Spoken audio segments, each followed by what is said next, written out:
السلام علیکم ورحمۃ اللہ۔ ایک سوال ہے، سوال کیا ہے؟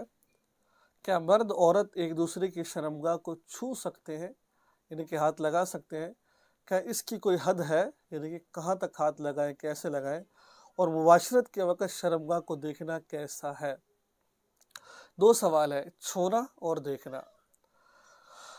اگر آپ چھونے کی بات کریں تو ہم میاں بیوی ایک دوسرے کی شرمگاہ کو ہاتھ لگا سکتے ہیں، چھو سکتے ہیں، کوئی حرج کی بات نہیں ہے، اس کی کوئی حد مقرر نہیں ہے، بالکل جائز ہے چھونا، ہاتھ لگانا۔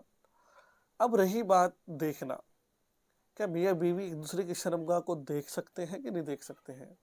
اس کے بارے میں دیکھنے کی بات آئے تو قرآن پاک میں اللہ فرماتے ہیں ہن لباس لکم وانتم لباس لہن، وہ تمہارا ستر ہے اور تم اس کا ستر ہو، ٹھیک ہے، ایک دوسرے کو دیکھ سکتے ہیں، لیکن خلاف ادب ہے۔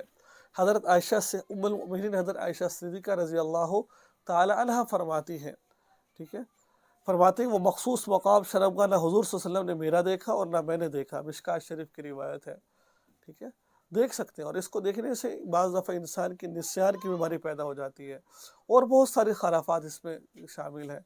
اس وجہ سے ادب کا تقاضا یہ ہے، بہتر یہ ہے کہ ہم مصری کے وقت ہاتھ وغیرہ لگا لیں، لیکن شرمگاہ کو دیکھیں مت۔ دیکھ سکتے، اجازت ہے، لیکن یہ خلاف ادب ہے، ٹھیک ہے۔ تو امید ہے کہ آپ کو مسئلہ سمجھ آ گیا ہوگا، دعا میں یاد رکھیں، چینل کو سبسکرائب کریں اور اس ویڈیو کو آگے شیئر ضرور کریں۔ السلام علیکم ورحمۃ اللہ۔